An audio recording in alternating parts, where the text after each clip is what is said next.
In December of 2020, I started seeing Glowforge ads everywhere and I was obsessed. I thought this was the coolest thing. All the things you could make, all the things you could do with it. I did some research and decided it was time to add it to my life. Oh man, I was not prepared when it arrived.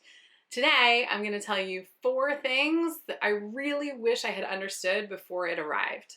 And if you stick around till the end, I'll give you one bonus thing that I wish that I had understood.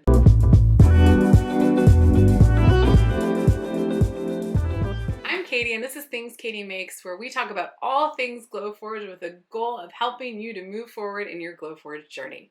So my Glowforge showed up, I got it all set up, I was ready to go. I made my first prints, and the first thing that I was surprised about, even though I had read it, was really the noise. The air filter is really loud. Hold on, let me show you. Oh, can you hear me? So even though I had heard that the Glowforge was loud and kind of like a loud vacuum, I think this is a little louder than that. So as you're planning for your Glowforge to arrive, make sure that the space that it's going to be is situated far enough away from somewhere where that noise might be intrusive. Second thing that I wish that I had taken time to understand was how to clean the machine. I waited way too long to clean my machine the first time, and I didn't even clean it till I ran into some issues with it cutting properly. It wasn't as hard as I thought, even though I was pretty scared about taking some things off of the belts to get to some of the fans.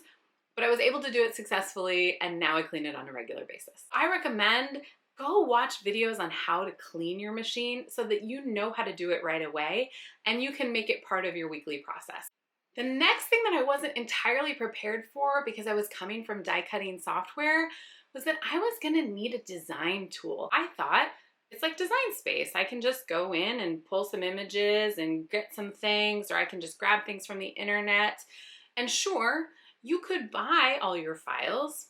You can use the premium design tools, but there are some things that you'll just want to do that are personalizations. The only way to do that is to use the design software, like Adobe Illustrator or Silhouette Studio or Inkscape are probably the most common. If I had known that, I would have spent time learning how to use one of those tools a little better. I had some familiarity with Adobe Illustrator, but I would have spent a lot more time trying to design some of the files that I knew I wanted to create. I'm curious, have you heard these things before? If so, let me know down in the comments what you weren't prepared for when you got your Glowforge, or what's a surprise that I've told you about here. So the last thing that I want to talk about, I wish that I had planned ideas of things that I knew I kind of was interested in and planned those projects out over maybe the first 2 weeks to month of having my machine and really using all the different materials that come with the proof grade pack that you get with your Glowforge, so that I could start to understand what materials I liked working with, which ones I didn't.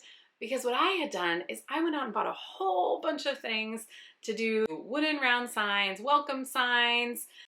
I found that that's just not a product that I'm really interested in. I wish that I had spent more time thinking about all the different kinds of projects to complete that first before I really committed to any one thing. All right, bonus tip time.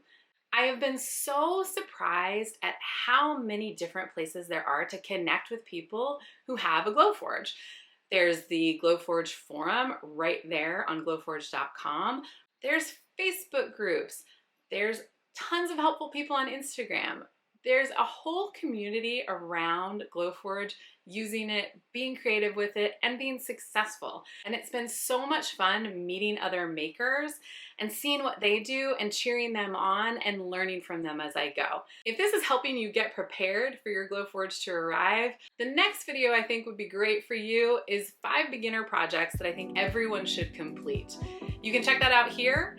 If you haven't bought a Glowforge yet and you're considering it, you can check out the link below, which will save you up to $500 off your Glowforge and helps me out as well.